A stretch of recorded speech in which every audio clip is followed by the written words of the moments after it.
Hello, it's time for another project. This time we're going to be ensuring the house has power in the event of a power loss. Here in the Northeast, over the last couple of years, we've had a couple of incidences of multi-day power losses.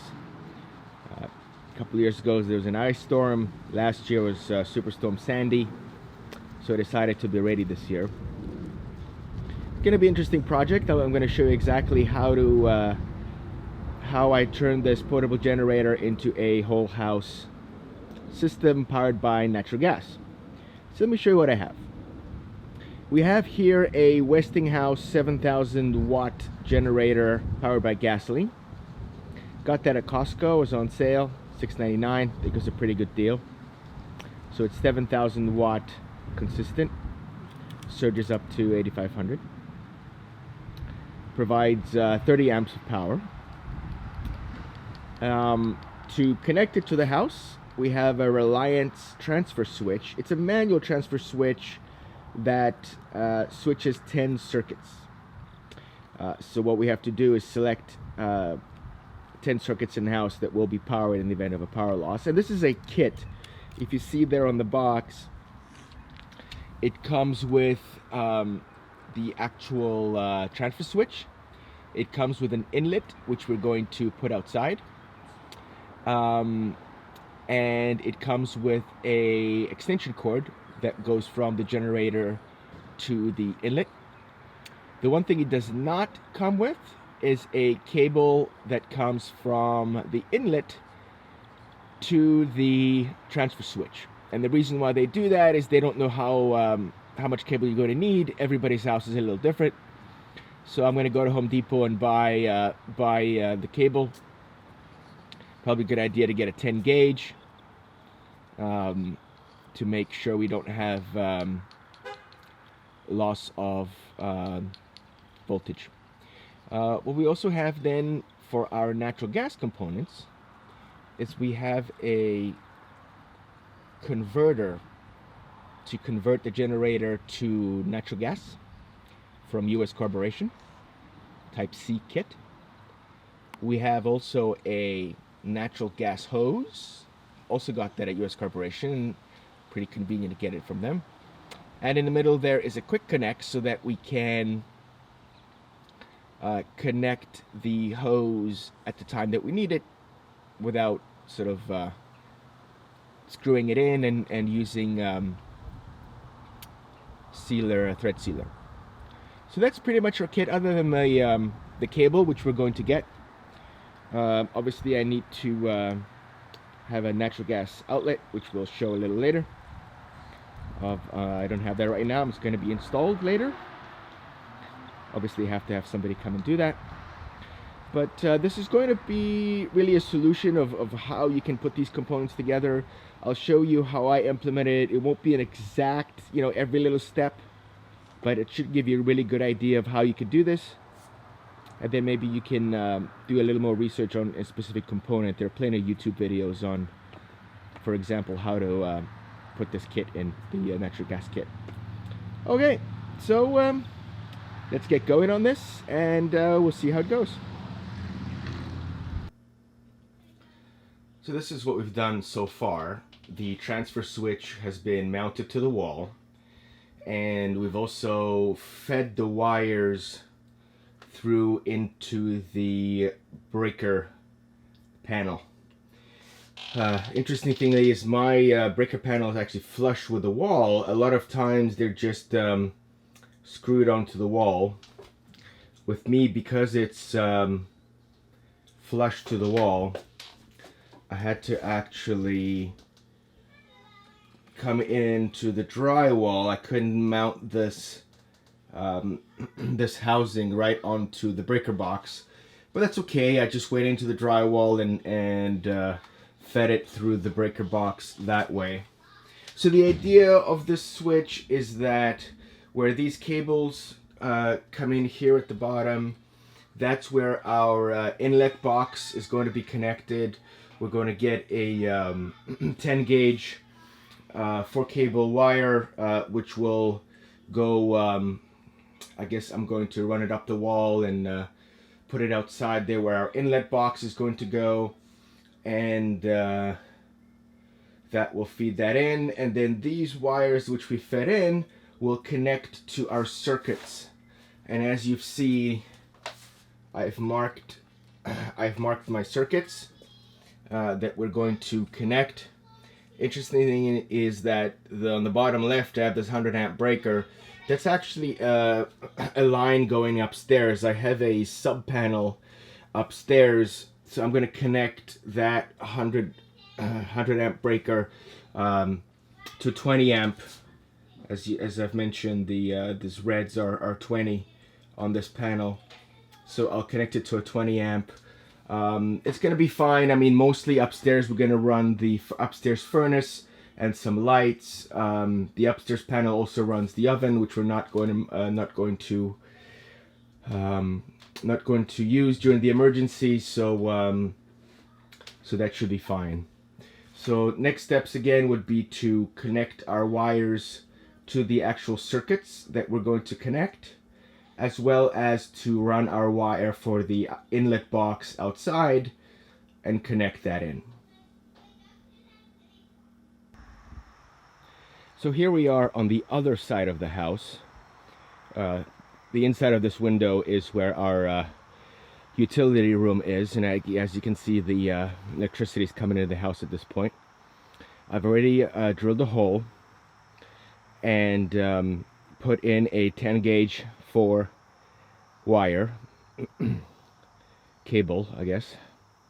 Went to Home Depot and got that. That was not included in the kit, like I said before.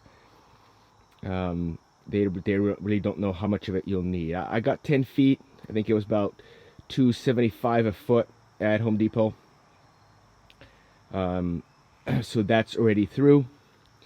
Also, pretty convenient for me, I have a gas supply right here, and what I have a plumber coming that's going to tap into our pipe here and going to create an outlet for my gas, natural gas, so that when the generator is converted, we'll be able to put it right here and have our natural gas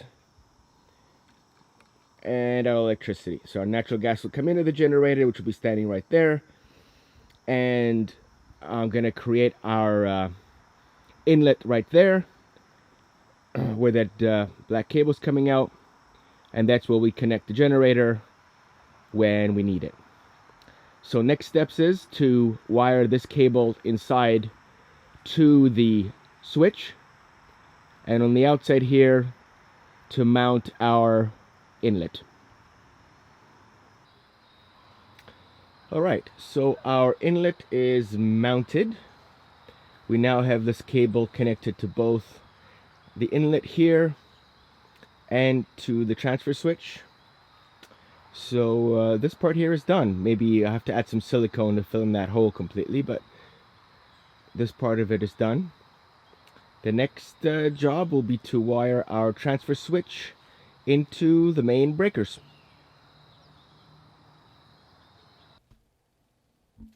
Okay, so we've completed the wiring inside the breaker panel. You can also see the large cable we installed outside comes in. I have a plate there that I will use to cover up that that hole, and we have connected our 10 gauge cable into the switch, and have also completed wiring the switch to our breaker panel. This part is relatively easy. You simply take out the cable out of the fuse, out of the breaker. You replace it with the red cable that comes out of the transfer switch, and then you connect the black cable that comes out of the transfer switch to the cable that was in the breaker.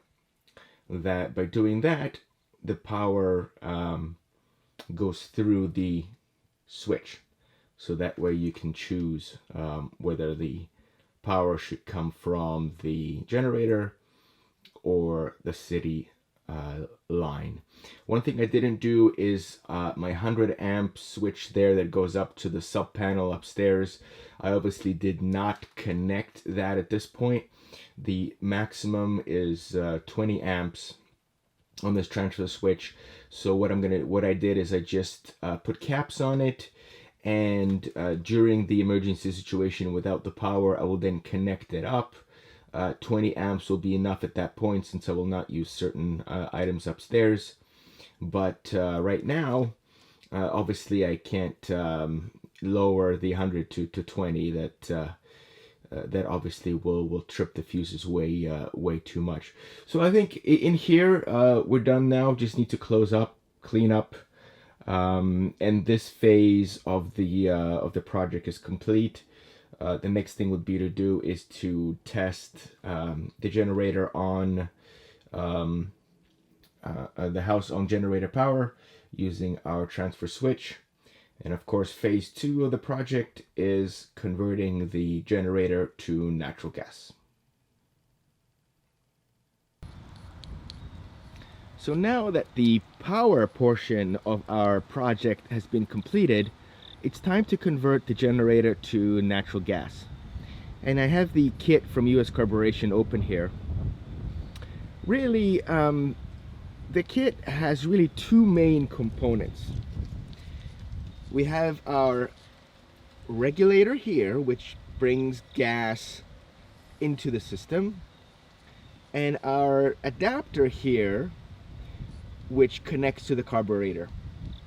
Those really are the two main components. Everything else in here is in support of those two things. One interesting thing that you'll see is that we will have to cut the frame of this generator, just because the air filter is going to have to come out. So this is what I mean. We have that over there is the air filter. So that air filter is attached to the carburetor, and the carburetor is where we have to put our adapter. So we have to, when we put that adapter in there, it's going to push this out a bit, which means that this frame will be in the way. So that's really probably the most, if I can put it that way, scary part of this. We're going to attach the regulator to our frame over here, attach the inlet to our carburetor over there, and that's really the point of this whole conversion. So let me start putting those things on, and we'll see how it goes.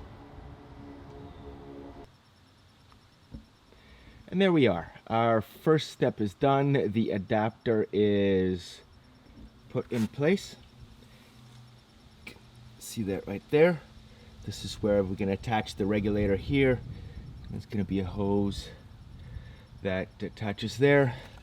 Since this pushed the air filter out, like I said, I had to cut the frame. This little pipe had to be extended with this little extender they give you. Almost got away with not cutting the frame, but unfortunately I had to. Wasn't too big. It still feels fairly steady with that frame cut. Next step is to attach our regulator, and that should be it. Really, there's two steps: attaching the adapter, attaching the regulator. So let's go ahead with that bit. All right, we've attached our regulator, bolted it right onto the frame. There's our vapor supply coming out of it. I have thread sealer in there and thread sealer also in the adapter, so that has to set. But we're getting close to being done with this part. Really, I have to attach the hose. I bought an elbow, which we're going to put in there.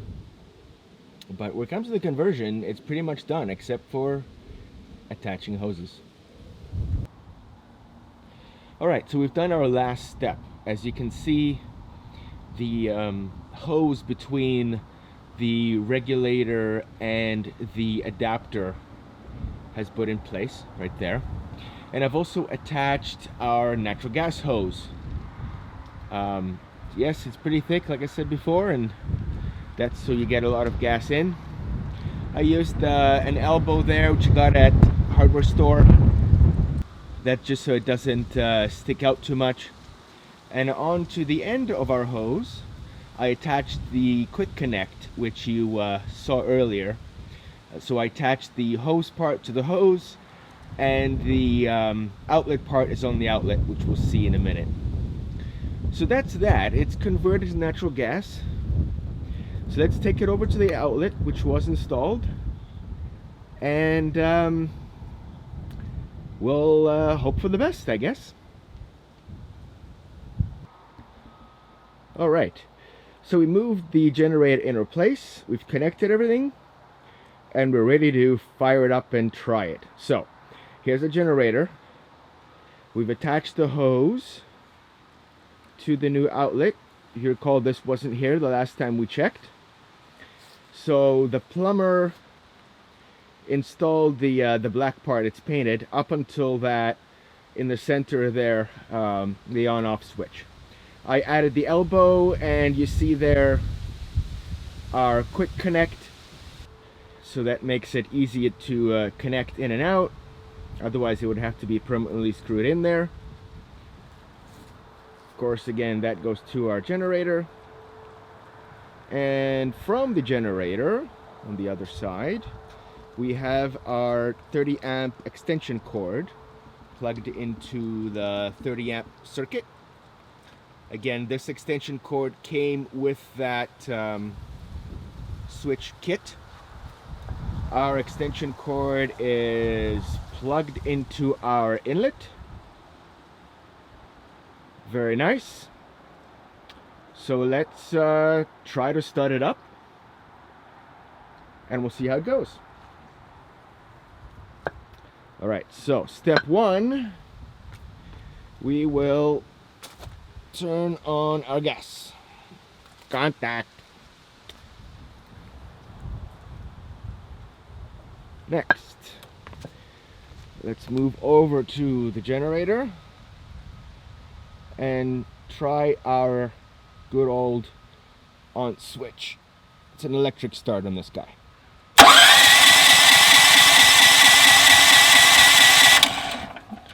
All right, we probably need to prime our regulator. The prime back here.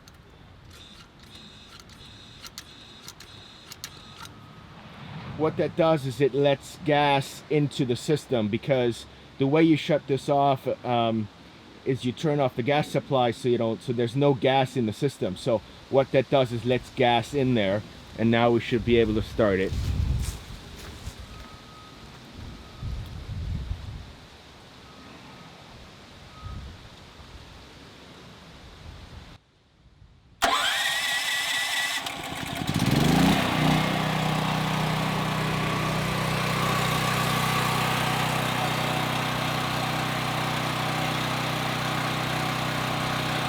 There we have it.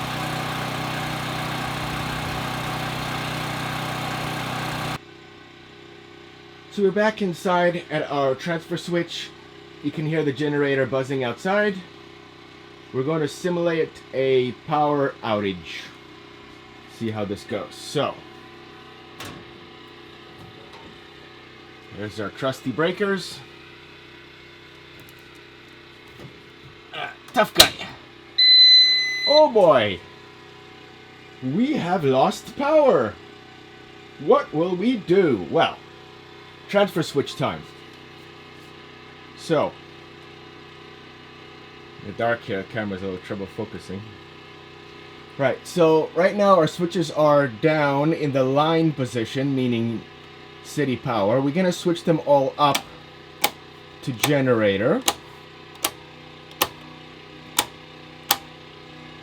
You can see already the lights came on.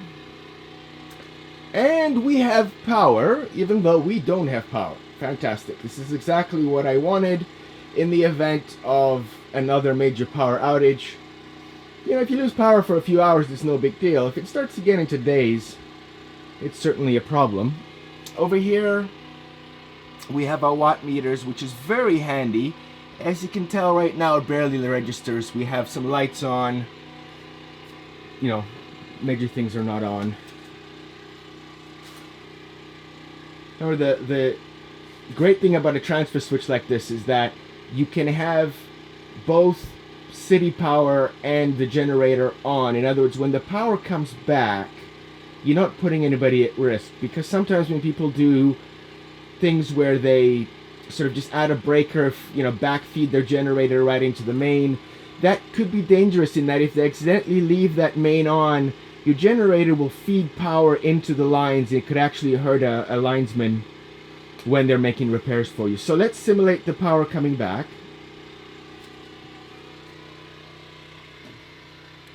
We got our power back. All right, now we have to switch our transfer switch back to line.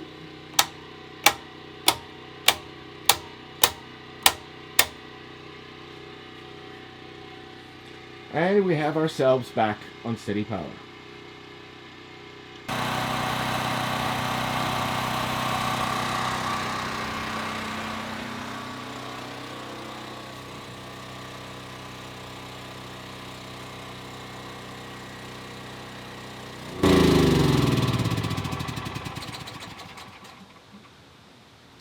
Okay, so that's that. I thought I'd give you a look at this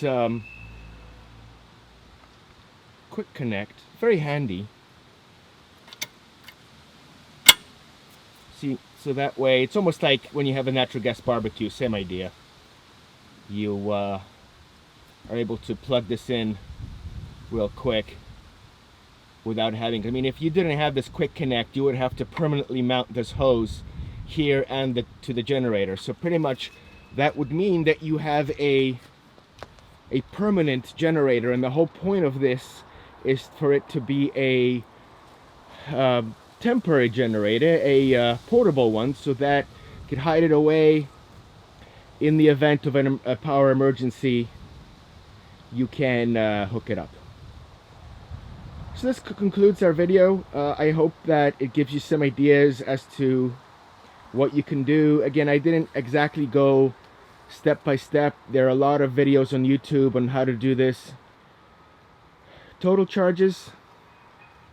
The generator was on sale at Costco at $700, like I said, so usually a $1,000 generator. The US Carburetion conversion kit was $180. The hose was another $100 or so. And that sounds a lot. It's a 12-foot hose, but again, it's 3/4 inch, and this is really important. When it comes to natural gas, because it's low pressure, you have to give it a lot of volume.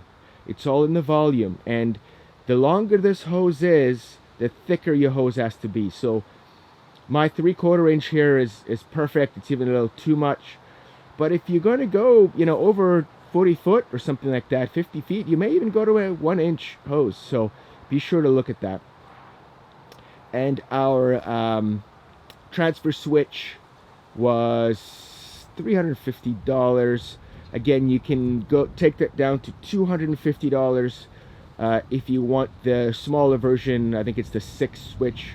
I have the 10 switch, so they charge you a little more for that. But again, it's a whole kit that comes with everything other than that additional cable you need. And our quick connect also got that at US Carburetion, just like the hose and the transfer kit and the the conversion kit. That I think was $80, something like that. That's a lot. It is, but again, it's because it's 3/4 inch. The smaller ones are cheaper. What else? To install this outlet, boy, was it a lot. I don't want to tell you how much. Your mileage will vary depending on where you live and what local contractors cost. It's a small job, so it's a little difficult to get somebody out to do it. But find sort of like a small plumber and have him come out and do this for you, depending on what your situation is. I highly recommend you don't mess with this kind of stuff yourself. I mean, just adding an elbow is very easy. You just add some sealant for the thread, thread sealant, and you put it on, no big deal. But if you're going to tap into a major pipe like this, better have a pro do it, unless you're very, very comfortable with doing that kind of thing. Other than that, All of this you can do yourself, as I did. And best of luck in your endeavors.